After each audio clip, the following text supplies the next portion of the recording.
What is going on, good people? We are back at it again, which means that we are black at it again. Happy Saturday to everyone. Hopefully, everybody is having a phenomenal week thus far. If you up and at it, hopefully your Saturday is off to a phenomenal start. Wherever you are, however you may be tuning in, thank you for tapping in with us. For those of you who don't know, today is a very important day. This is actually one of my favorite holidays. Today is Pan-African Flag Day. For those of us who may not be familiar with Pan-Africanism or Pan-African flag, or, I'm sure you've seen it before you, but you may not know what it's called. It's got a number of different names. Some people call it the Black Empowerment Flag, Black Liberation Flag. Other folks call it the Marcus Garvey flag, but it is the official Pan-African flag. It is the flag that you mostly see with the three big bars in red, black, and green. There has been other flags that have come up along the way that other folks have adapted to as well. But we'll get into all that a little bit later as we wait as our guests will come on and join us here soon. But today represents the 102nd year of the existence of the Pan-African flag. Last year, I had an opportunity to kind of go into full depth about the flag and this, how it originated and why it originated, and things of that nature. And I can, briefly just give a quick, I guess, what do you call that? Clip notes. So just, real quick. So going back to 1920, in August, and, also, let me stop right there and just talk a little bit about August and what August represents, for, our culture. August, is a very powerful month. August represents a lot of action historically, within our culture and within our community.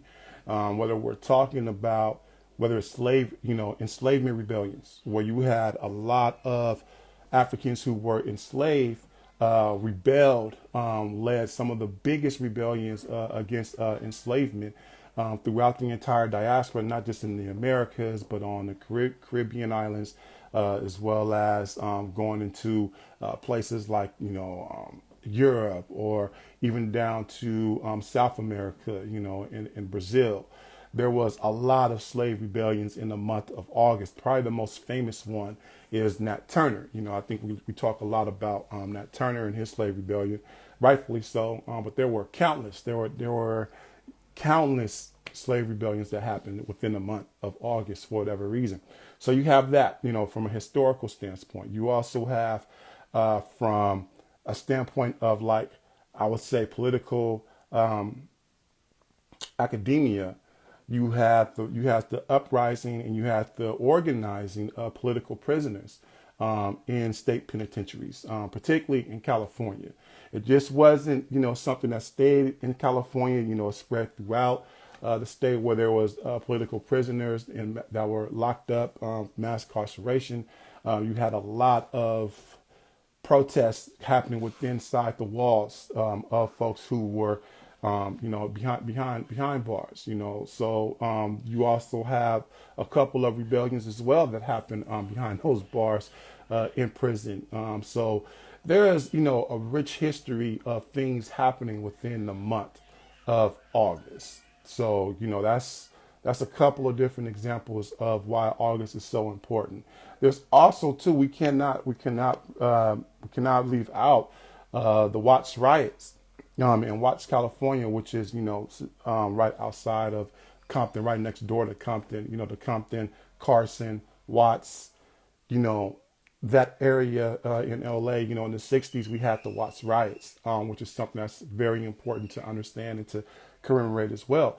We talk a lot about what happened in the years of, the '90s, the early '90s, in 1992, with not only the Rodney King trial happening, but also too the slaying of young Natasha, who was a young black girl who entered into the convenience store owned by a Korean woman and was shot in the back of the head over orange juice.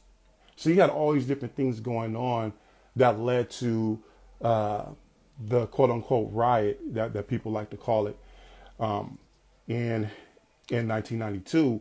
But that also is a form of a rebellion. You know, that is a form of an outcry. It's a pour of an outcry as to what is going on in the world at that time. You know, so then you have, so in the 60s, we had the Watts riots, you know, which was very similar, you know, unjust as always. You know, you have unjust police officers who unjustly beat and kill folks within the community, and the community said, "This is it. We're not having it," you know. And then here we have a protest. What's very interesting about that particular protest, the aftermath of that protest, is that a college came out of that protest, which is Cal State Dominguez, and I don't think we talk about that enough. And I plan on getting my brother, Dr. Sean James, on one day soon, who is the director of the Educational Opportunity Program that kind of was born out of that struggle of the Watts riots, but also with Cal State Dominguez being born out of there. That particular program is something that carries on that legacy. So eventually, you know, I want to have him on to kind of talk about that too. School's just starting back up, so I'm sure he's pretty busy. But once things kind of settle down, you know, we're going to have him on. But just want to give y'all a quick, updated history. I see that my guest is in the building, so we're going to go ahead and invite my brother on. We can, you know, kind of break bread and talk a little bit more in depth about like the importance of today and what it represents. So while my brother is coming on in here, let's see here. Just want to make sure that we got that invite. All right. So hopefully, just sent you the invite, bro. Cool. We on. How you doing, brother? Hey, greetings. How you doing? I'm doing well, King. So just let me give a quick, brief, I guess, pre-intro to the intro. So when I joined Instagram way back when, you were one of the first people that I actually followed.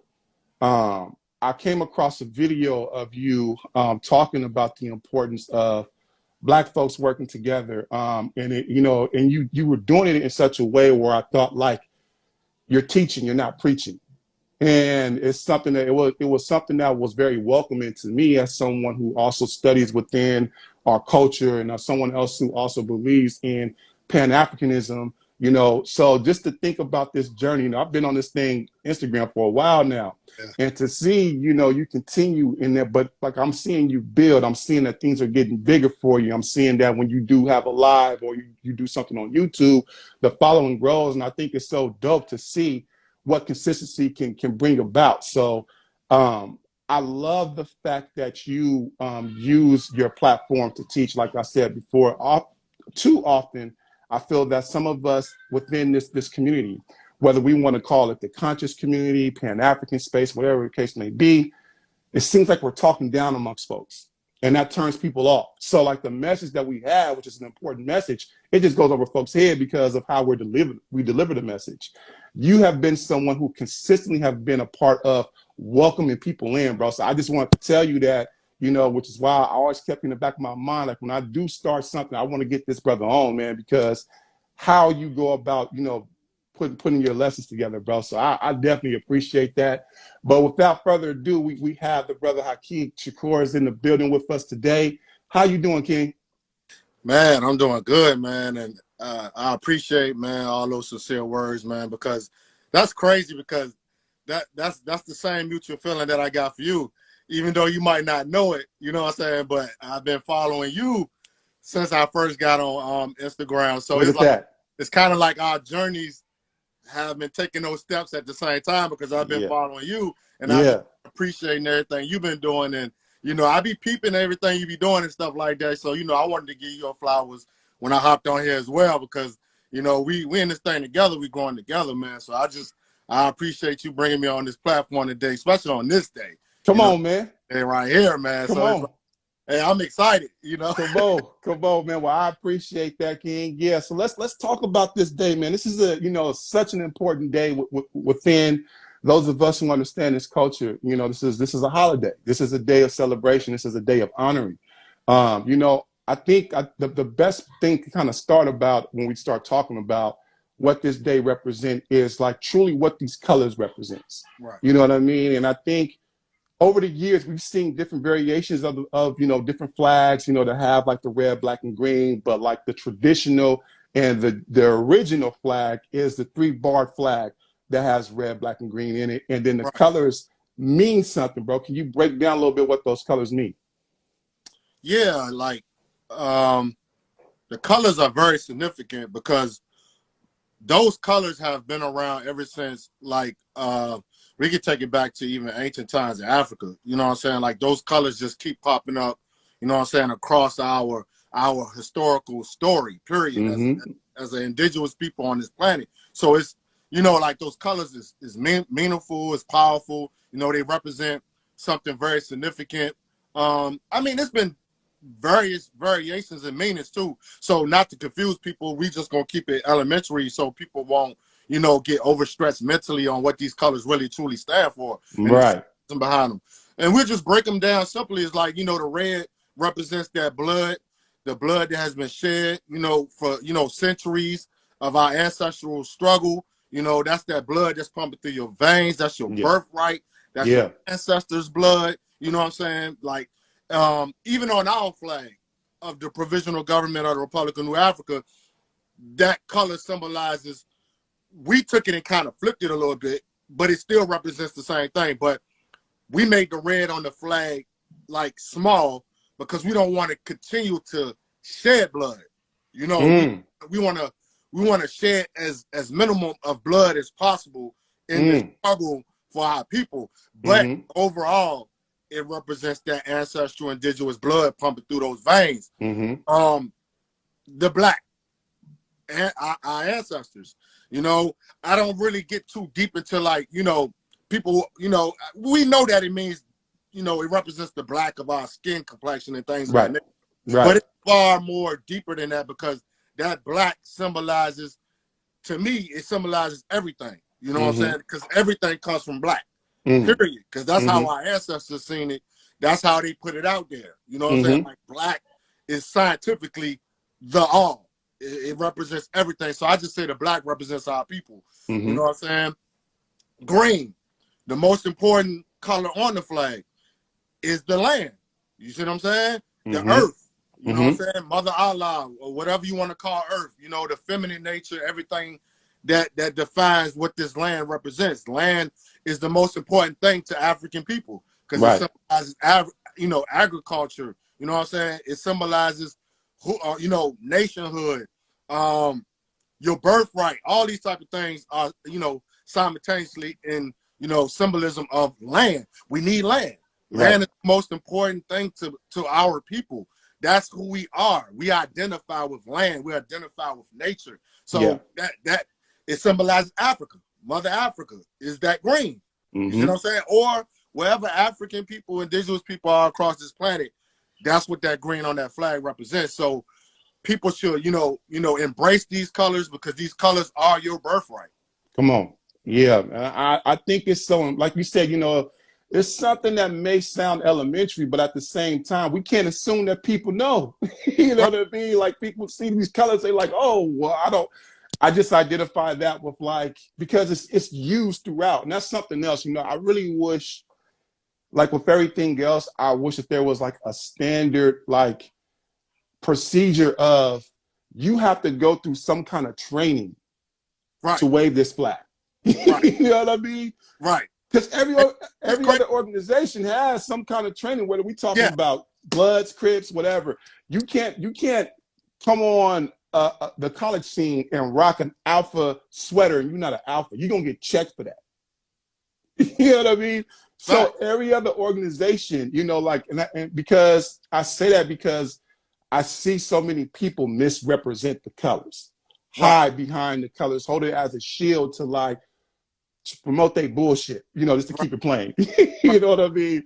And I'm like, bro, that's not it. That's not why we rocking these colors. That's not what red, black, and green stand. That's not even a Pan-African ideology, period. You know, so we see that often, man. I think that also throws people off. So, you know, while we talking about, you know, Pan-Africanism, we can't talk about that without talking about Marcus Garvey, and the importance of this ancestor and what he meant, because it was him who came up with this idea to put a flag together, out of a call of resistance, to what was going on in our country at that time.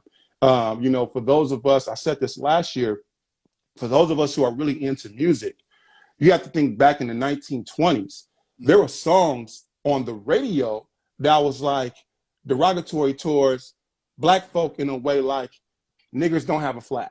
Right? I think that was actually the name of a song. Right? Every people has a flag except for the Negro or except for the nigger. Right? This was an actual song that was played on the radio that charted. So Garvey hearing this, like, we're gonna do something about that.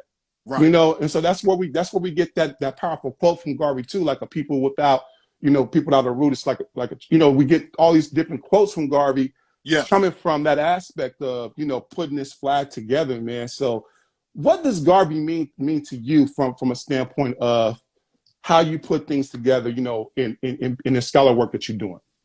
Right. I mean, Marcus Garvey is everything. He's the genesis. You know what I'm saying? Even though there were several individuals that kind of came before him, but they're a little unknown.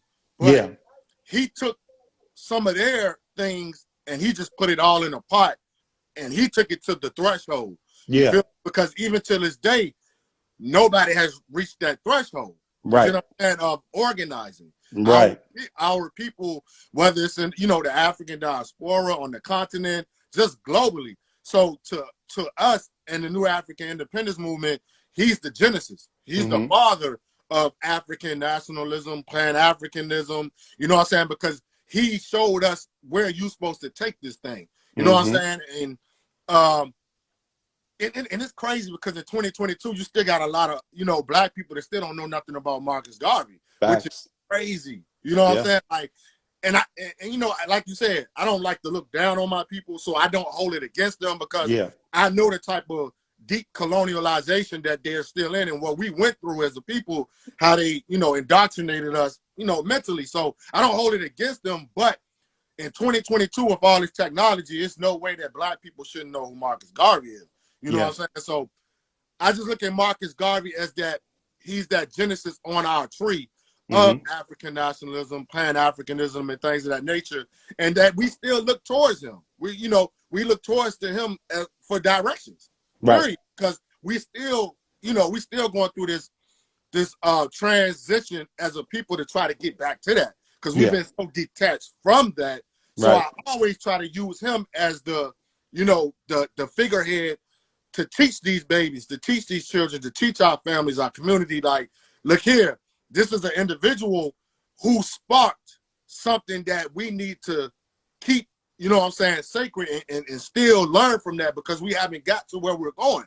Like Nipsey said, it's a marathon, you know what I'm saying? It's a practice struggle. So I use him as that basis. He's the key basis and father of Pan-Africanism and nationhood and all these type of things that we should be looking towards to, that we done been pushed so far away from. So it's like Marcus Garvey means everything to me, because he's on that tree, because it was Marcus Garvey, then Elijah Muhammad, then you had Malcolm X, you feel me? All these people are Garveyites. Queen Mother Moore, you see what I'm saying? Like, all these individuals throughout history that came and became great, they come from Garvey. You know what I'm saying?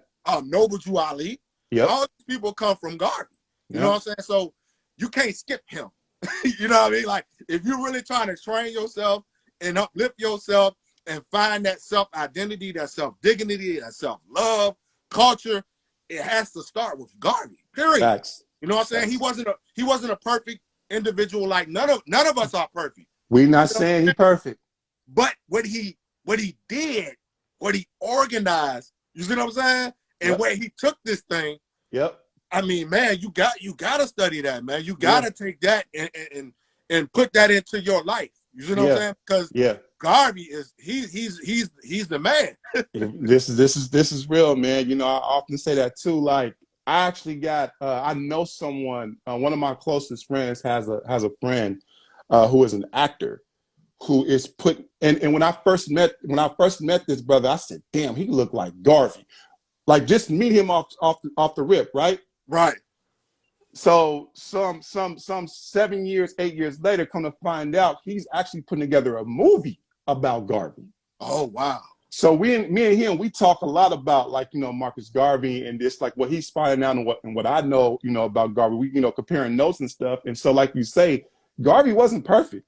We're not sitting here to say he was perfect, bro. Garvey could get in the mood from time to time. You know what I mean? Garvey can go out here and, you know, and flex his weight a little bit from time to time too. You know, hit the whole, like, the beef between him and Du Bois wasn't all Du Bois' fault. You know, as we as we go and learn, but also too, that's something else that I think most important. I think that's something that we can learn a lot from our history, is like, stop falling for the traps of division. You know, throughout our time, in every single movement that we have had, there have been Black folks opposed to whatever that movement has been. It was Black folks who was opposed against King. You know, King father didn't want King to be out there doing what he was doing. You know, so this has happened over time. So it's like you say, we now in the years of 2022, the new age, the smart age, the information age, whatever you want to call it. Hopefully this is something that we can learn from, about, like, don't fall for the traps of division. This is not either it's this or it's this other thing. Because I feel like we all have a path to get to where we need to be. And to be honest, in order for us to truly reach liberation, it's going to have to be attacked at different angles. It can't all be from the same angle. No, it can't. You know, one thing that and I'm happy you brought this up, man. You know, when we talk about the ancestor Malcolm, we often skip over that Malcolm, along with his siblings, grew up with a father who was a Garveyite. Right. And the teachings that he would do as a pastor was from the ideology of Pan-Africanism. That's what made him a threat. It wasn't that he was, you know, preaching the gospel in the traditional sense of Christian ideology, right? It was some of that was in there, but it also was this Black empowerment piece that was in there. Yeah. And, like, that's where the, you know, the Klansmen were found fault with him, because he was empowering folks to, you know, stand up pretty much, right? Right. So when I watched the movie as a young person, first, when I saw that movie as a young person, I'm like, every time I saw Denzel, I thought he was Malcolm. Like, I could not separate, you know, the difference. But the other thing too, like, watching the movie but then reading the book, I'm like, oh shit. Yes. This is deeper than I thought. Yes. You know, like, and maybe it's, you know, the movie was a great movie, but again, there are certain elements of the movie that was left out. You know, there's a lot of fiction. There's a lot of fiction in the movie, I should say. Yeah, it is. Yeah. So, you know, I think that also kind of threw folks off about, like, connecting those two together, you know, and I think that's something that we need to do a little bit more of. Like you said, you know, we're talking about Malcolm, or we're talking about, you know, the Honorable Elijah Muhammad, or even going now to the Honorable Farrakhan. This is all aspects of Garveyism. This is aspects of Pan-Africanism, you know. Which I think is so important, especially when we go on to this day. So let's get back to this day a little bit.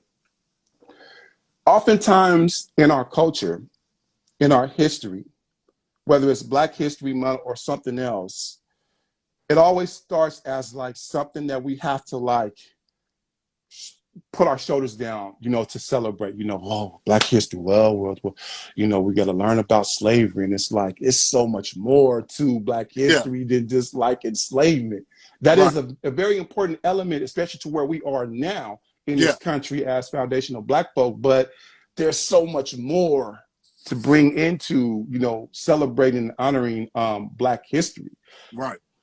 What I love about today is that we get to skip all that and say, we celebrate us. You know what I mean? Like, this is a day of real, like, celebration of understanding, like, who we are as a people. And just like how you broke down, like, the colors, I'm sure you feel the same way. What are certain positive things that people can take from this day? Let's say if me and you walking down the street and we bump into some brothers who don't know about today, what are some of the things that we can tell those brothers about today? I would say the most important thing is that, self-pride, man, self-love, and respect for yourself. You know what I'm saying? Because this is what Garvey stood on. Like, Garvey took that and put that as one of his bases and principles, is that, we can't, as a black, especially as a black man, a new African, an African man, you know what I'm saying, in this, settler nation, the United States of America, is that, you got to have some self-pride and self-love about yourself. Because if you don't love yourself, there's no way you can love your people. You feel me? And that's what this day represents. That's what that flag represents. You know what I'm saying? When we're talking about Pan-African Flag Day and RBG Flag Day, is that this is something that you can embrace, to know that you have something that a man created and a movement created to show you that love yourself, African man, love yourself, African woman. You know what I'm saying? Like that's the most important thing that you got to get out of that, because we know everything comes out of love. Black people are nothing without love. You see what I'm saying? That's a bar.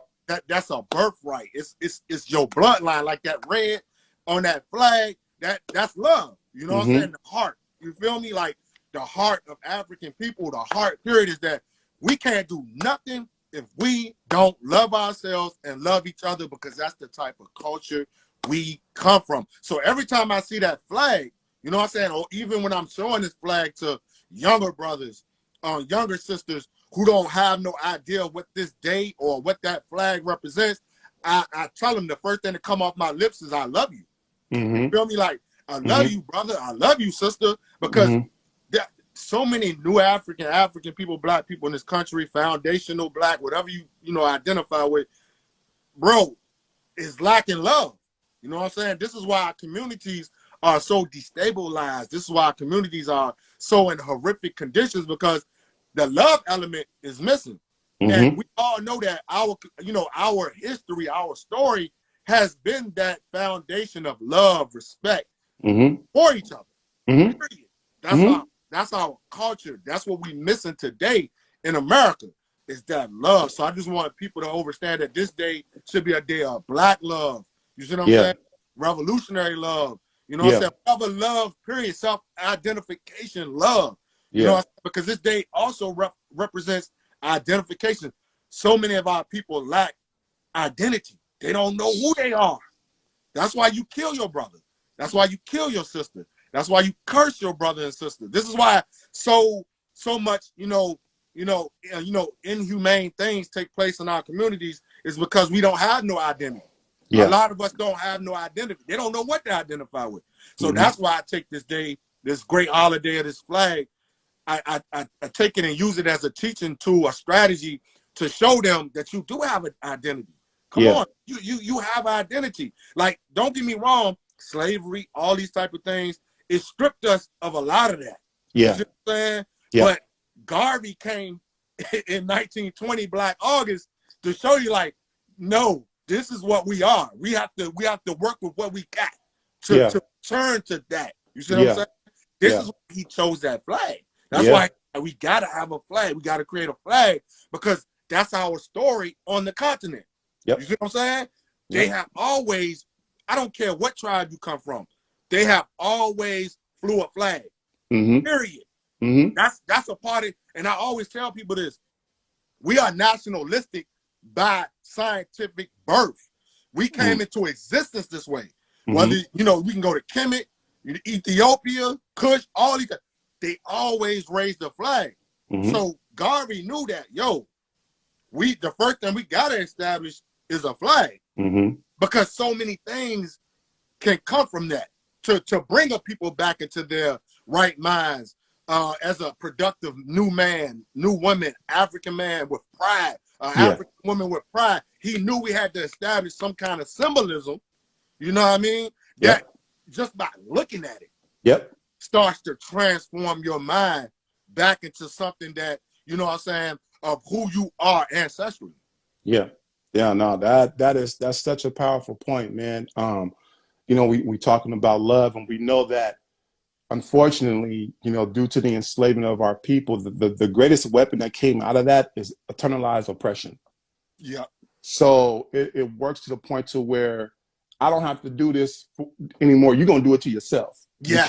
You know what I mean? Yeah. Because it's been down so long, you know, and we think about like me personally, I had this experience when I was in college, man. I ran into an incredible professor, someone who I love dearly to this day. And this is the 18-year-old me with my 18-year-old knowledge going to college for the first time, you know, talking on the subject matter. And we get on the subject of like why black folks should not use the word nigga towards each other. Right. My mindset then was Tupac's affirmation of never ignorant getting goals accomplished. Yes. The professor allowed me to make my case, and he didn't shame me. But after class, he handed me a book. He said, I really want you to read this book. And when you read this book, let's have this conversation again. The book that he handed me was Dr. Carter G. Woodson, who also is a Garveyite. Yeah, exactly. The Miseducation of the Negro. Right. And it completely changed my mindset of like, oh, I understand now.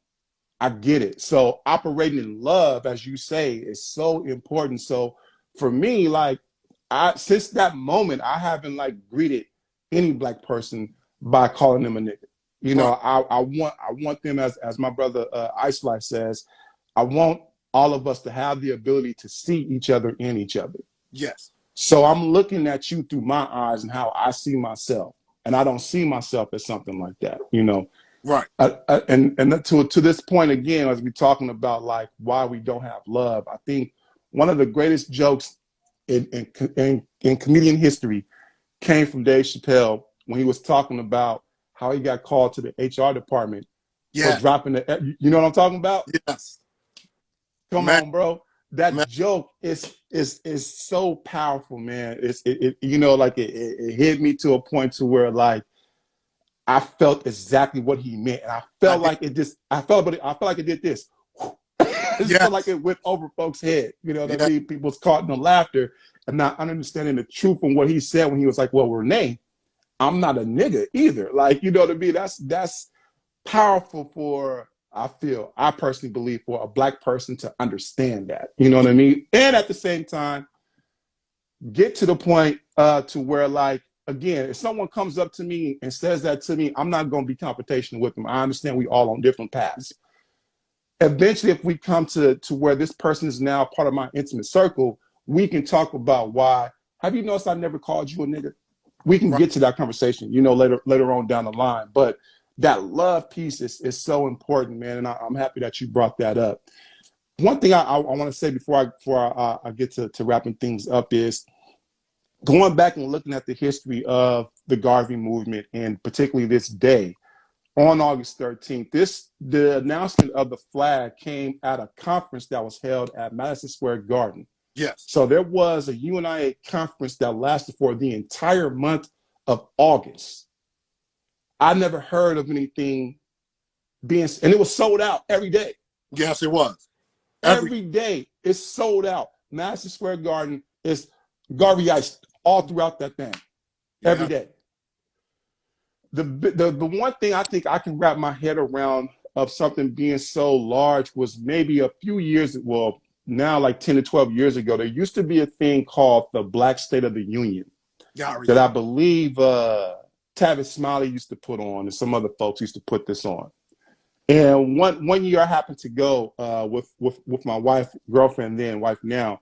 It was down in LA in the convention center. And when I went there, there was a sense of like motivation that came out of that experience. Just being around black folk like that. You know what I mean? Just being in it. It wasn't anything that like happened that I can pinpoint other than just being around that environment. Right. How important is it for us, like, you know, you talk about like, you know, being a part of, you know, of the New African movement. How important is it for us to create space to where we can feel empowered to move forward, to carry on this mission? Man, that is like the most important thing, period. Just to be around African people, just to be around your people, you know, because again, it goes back to our foundations. It goes back to who we are as a people, as an African people. These are things that we did before we were forcibly kidnapped and brought over here to the Western Hemisphere. these are things we did. Like even, you know, this is why history is so important. Period. Because once you get the, you know, understanding of history, and you go back and you know, research your history and see the things that your people were doing before you were brought over here to this Western Hemisphere, and even the ancestors that were already on this continent. These are things that they did. Gatherings are the most important thing for Black people, because just being around Black people, it goes back to what I said about the love. You feel love. You see what I'm saying? And this is what we're lacking today in America, because we don't have these type of things more than we should. You see what I'm saying? It's like it takes, and this is the part that I get so upset with, it takes things to happen to one of us to have these type of gatherings. It takes the murdering, the genocide of our people. So, and it goes back to even to the street culture. You see what I'm saying? Murdering each other in the streets, murdering your brother, killing your brother. What happens?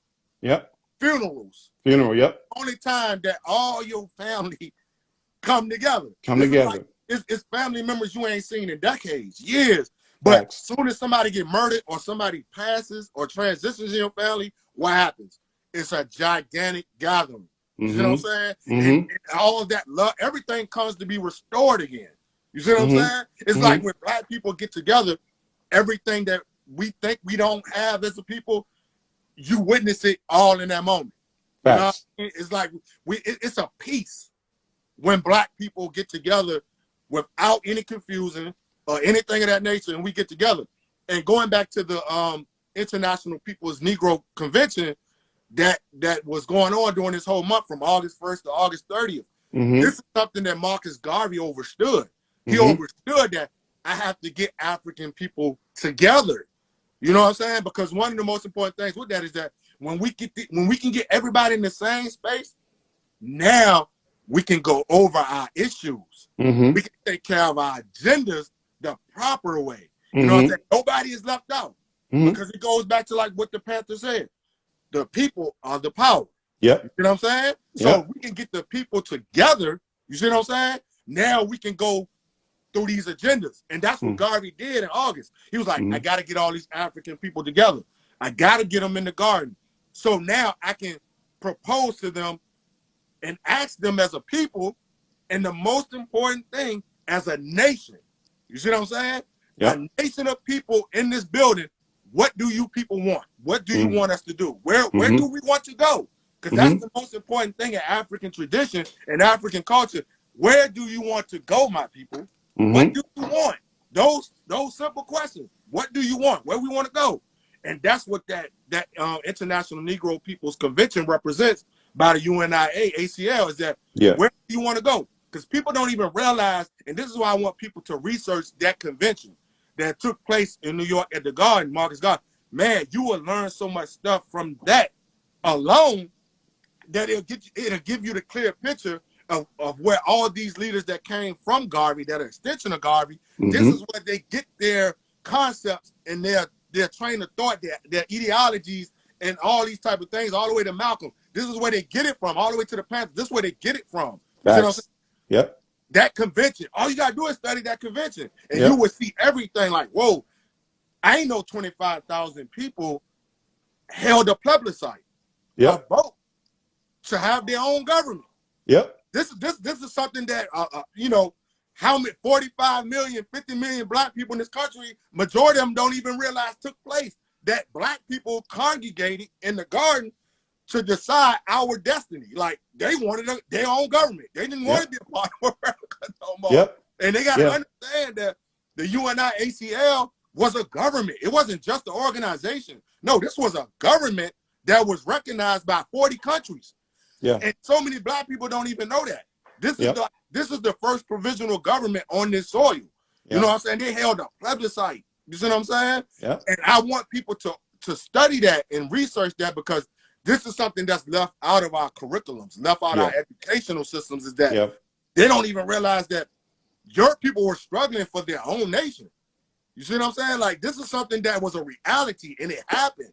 You know what I'm saying? The UNIA, ACL, they had their own passports. They traveled to different countries with their own passports. Yeah. So many. I mean, I told this. Matter of fact, I told this to a couple of young people before. They were so shocked, man. They was like, yeah. They was, how is that possible? How they had their own passport? I'm like, they had their own passports. Yeah. They didn't have American passports. They traveled with their own passport. You know what I'm saying? So it's just Marcus Garvey and the culture of nationhood. It's that this is something that's not evil. Because, you know, when you look at it today, J. Edgar Hoover, COINTELPRO, all these individuals who were against our leaders, our people, and things of that nature, they painted this narrative as that, no, you Negroes can't have no nation. Mm-hmm. You see what I'm saying? Like, if you even had that as a train of thought, you're a criminal. Yeah. You're a terrorist. Yep. No, you got to be American. This was considered an act of treason. Act of treason. While we still have Confederate flags flying this very day. But the Garvey movement was an act of treason. But we still got I digress. Keep going, bro. but no, you just made the perfect example. And this is the thing, and I hate, you know, I don't get too caught up in this, but we got to put it out there. We can't sugarcoat it. White people, it's okay for them to do everything that they demonize and criminalize us for. You see what I'm saying? Like, they did that. You came over here on this continent. There were nations already here because indigenous people are already identified as nations. They had their own constitutions and all that shit before they stepped foot on this soil.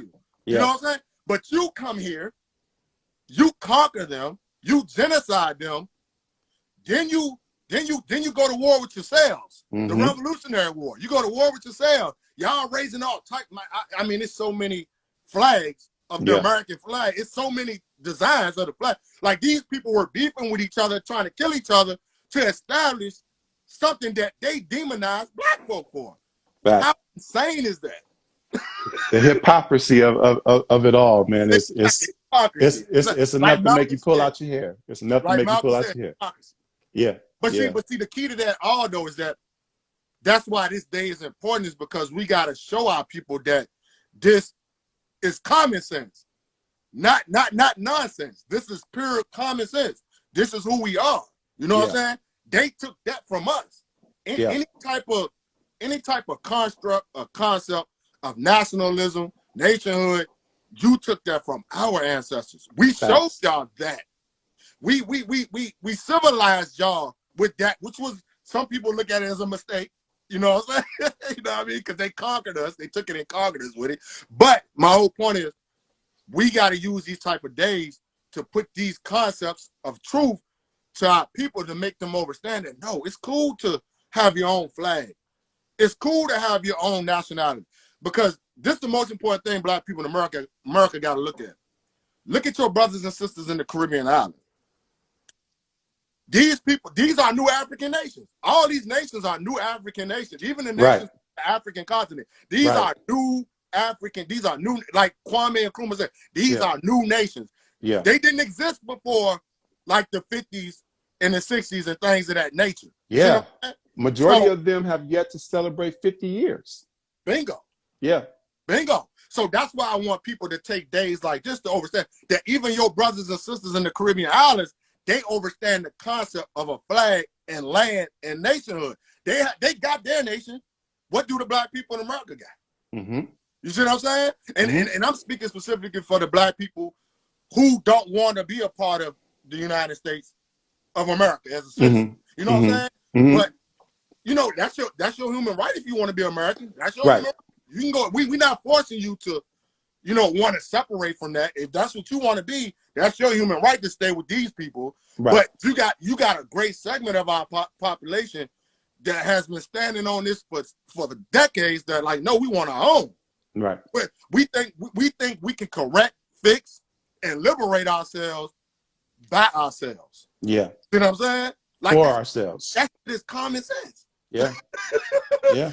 Sometimes, and this should be common sense, you should know that the people that conquer you are not going to fix you. That's common sense. You know what I mean? And I try to explain this to even older adults. A conqueror is not going to help you fix yourself. Mm-hmm. it's only going to take you fixing yourself, just like individually. How you going to, like the things that are going on in your life, the only way you're going to fix yourself is yourself. Nobody on the outside, no external forces can fix you, especially the ones that conquered you. See what I'm saying? So this is like medicine in a sense. Yeah. Medicine and the healing, even through reparations. Like a lot of people get reparations misconstrued. Yeah. Reparations is to repair. Yeah. That's what reparation is to repair.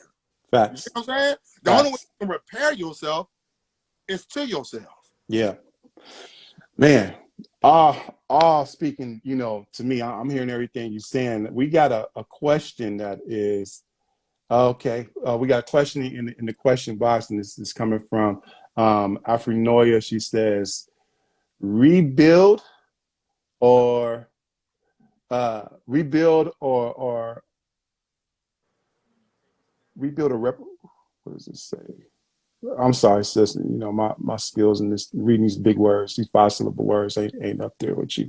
But pretty much like, should we be thinking about rebuilding or just like starting anew? You know, in a sense of how we see the trajectory of this movement going. Is it important for us to stand here and rebuild, or is it more of us trying to, let's just start anew, you know, and dip out and go somewhere and start anew? Yeah, I mean that whole dynamic is always going to be a twofold way. You know what I'm saying? Because it's like you got people that think. Well, I ain't gonna say think. You got people here that know that we have to rebuild on this land. Yeah. Because you got to understand this. Like in the great African traditions of our ancestors, is that wherever your people are buried is now your home.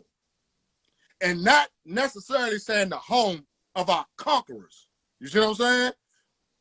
It's basically saying that you have the right to establish your own home wherever your ancestors buried. So the individuals who choose to rebuild where their ancestors is buried, that's what I'm on. I'm on that. Right. But we got to always understand that what Garvey and all these Pan-Africans were saying at the same time is that some people are going to leave. But my overall perspective of both of those twofold ways that we can choose in human rights is that we build a collective, cohesive, you know what I'm saying, relationship with those who leave and those who stay. Yeah. No matter what we do, we got to keep that united. There has to be a bridge. If you go back to Africa, cool. If you go start your nation back in Africa, cool. We going to support you. Regardless, that's the mindset we got to have. I'm going to support you if you go back to Africa. But don't forget about us here as well. The ones that's trying to establish something here based on our birthright and what happened to our people, the land that's old, all this history of genocide of our ancestors who already did that. Yeah. We got a history of already having our own on this land. Right. So you can't go wrong with either situation. If you want to go back home or you want to stay here and build your home here, that's your international human rights, and we should support both. Because you got too many black people that are split on both. Like, if you say you want to stay here and build, you're wrong. Or if you go back to Africa, you're wrong. No, brother. No, sister. Neither one of y'all are wrong. Right. Period. Yeah. And these, like you said earlier in the live, these the little decisive things that keep us divided that we have to get past.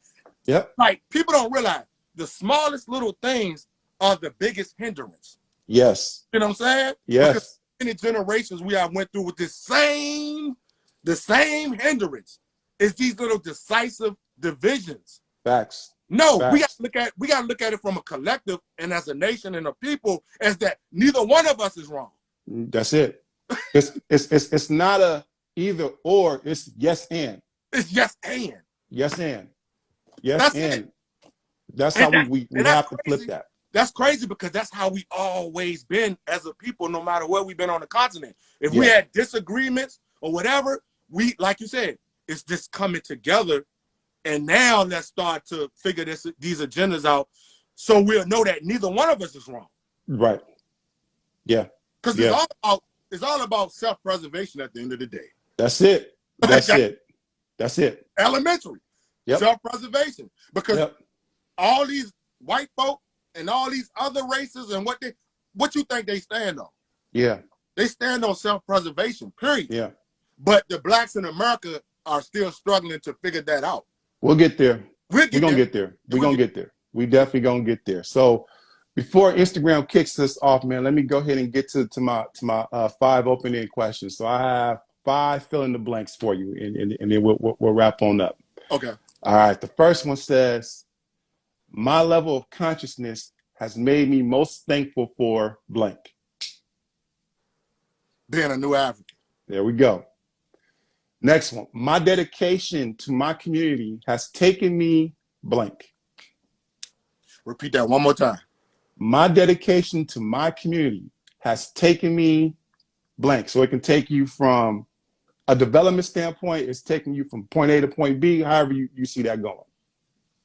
I would say it has taken me to the path of being a productive new man in my society and my household. There we go. So I see you, and I believe that you are one of our master teachers when it comes to this subject. So I see you as a scholar. And so this question was presented in this way.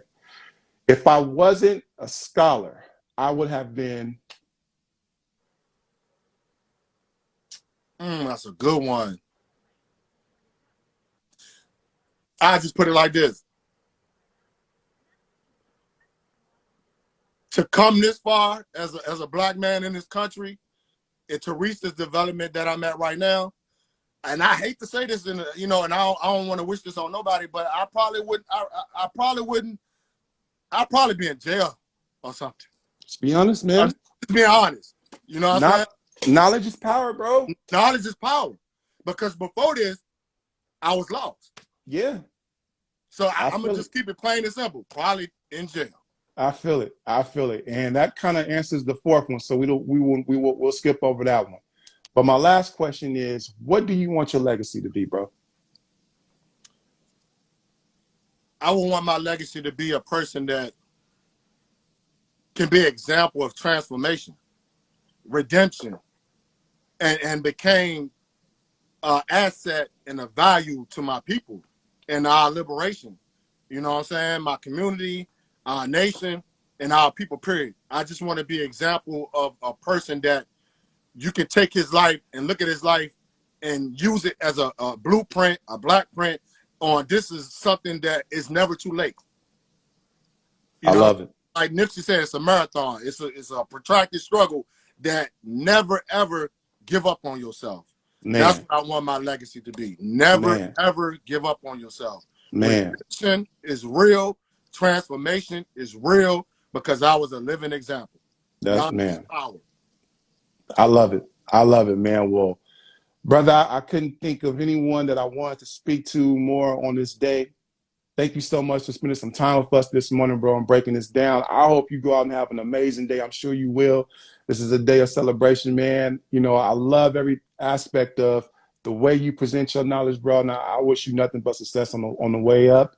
And we'll check back in sometime soon, King. Yeah, man. Asante Sana again, man. Thank you for letting me, come on this platform and use my voice. You know what I'm saying? This was a beautiful celebration of the RBG flag, and I hope everybody go out here and have a beautiful day. Raise your flags, put your flag in your front yard, put it on your house. Yeah. Teach your babies, your kids about this flag. Marcus Garvey, Black August. We don't want to leave that out. Black August. We do not. And what this month represents, which is resistance to everything that's counterproductive as our people evolving and obtaining black liberation and land and nation and all those beautiful things that come with that flag. And man, be happy, man, and be proud to be an African people and raise that flag, man. And let me say this before I get off here, because I got to throw this in there. We got to stop. We got to also teach our brothers and sisters about people who take these colors and take this flag and put it on our enemy's flag. So when you see that United States flag with red, black, and green colors on it, or that Confederate flag with red, black, and green colors on it, that is not our shit. Yeah. that shit is abnormal. I'm tired of seeing it. Yeah. It doesn't represent our people because we're not Confederate nation. We're not an American nation. We're an African nation. Stop putting the RBG colors on a white man's flag. And I'm done. Man. Well, you know, I think that's the best way to end it on this day, man. I think that's the best way to end it, man. So, yeah, brother, thank you so much, man. We'll be tapping in again soon sometime, man. Keep going on this path, brother. I'm definitely someone who's inspired by you, bro. Vice versa. It's a mutual feeling. Indeed, King. Enjoy the rest of your day. Peace. All right, peace. Peace. There we have it, man. There we have it. Brother Haki Shakur coming through, dropping knowledge as he always does. Shout out to everybody who was on the comment. I want to apologize to my brother, Alfred Noya. You know, just kind of, I ain't got my glasses on. Shit, I have my glasses. Seeing your icon, I couldn't tell either or. But you know, I apologize, King. That was a dope question that you brought up in the chat. Shout out to everyone who was in the chat, keeping this going. Shout out to all the folks who came on, who made this be your first time, you know, coming on to the Maineafesto Podshow. This is what we do. You know, we have interviews and we have conversations about our culture, things that affect our community. So if you are someone, this is your first time on, please feel free to follow. You know, we consistently have conversations like this about our community. You know, today being a special day, what it is, of course, we're going to focus on Pan-African Flag Day. We're going to focus on Black August. You know, we'll have a couple more conversations about Black August before August is over. You know, for those of us who've been here, you know, that's been on this, you know, before, man, thank y'all for returning. Thank you for spending the piece of your day. You know, I know sometimes these interviews can get a bit lengthy. So if you're on, you know, from start to finish, man, I really appreciate it. Even if you're just on for a couple of minutes, man, you just want to tap in real quick. Shout out to you. Thank you. Thank you for coming on. I just looked and saw that we are pretty close to having 500 folks on this page that's following us, man. And that's big. You know, I'm someone that's doing this organically. I'm not buying followers. You know what I mean? I'm not doing TikTok dance videos like, hey, follow my page, none of that stuff. So, you know, for folks tapping in to almost have 500, man, I definitely appreciate each and every one of y'all who are tapping in, that want to follow the page. And, you know, don't be shy. You know, if there's a topic that like, yo, I think, you know, we want to hear about this, like, let me know. Just shoot me a DM and, you know, we can go from there and kind of build it and go from there. Also, one more thing I want to say to the folks that's hit me like, bro, man, I what's up, man? You know, I ain't been on the pod show yet, bro. I got you. It's coming. For some of y'all, you know, I want to make sure that it's a topic that's worth your time. I don't just want to have you on for the sake of having you on, but I want to make sure it's something that speaks to who you are and what you do, so we can honor you in that perspective. So, again, shout out to everyone. Happy Flag Day. Enjoy your day today. This is a holiday. This is a holiday that is about us. It's about our love. It's about our resistance. It's about our present. It's about where we're going towards the future. So don't be shy in celebrating today. Even if you don't, like, I don't have an RBG flag. It's cool. Let's work on, maybe that could be something that we do. If you don't have an RBG flag and you want to know where to get your flag from, that's not like Amazon, but like a Black-owned business, shoot me a message. I'll send you to a Black space where you can get that. You can get that flag, you know. But other than that, thank y'all for tapping in. We'll tap in with y'all next time, man. Peace. Enjoy the rest of y'all day. We out. Peace.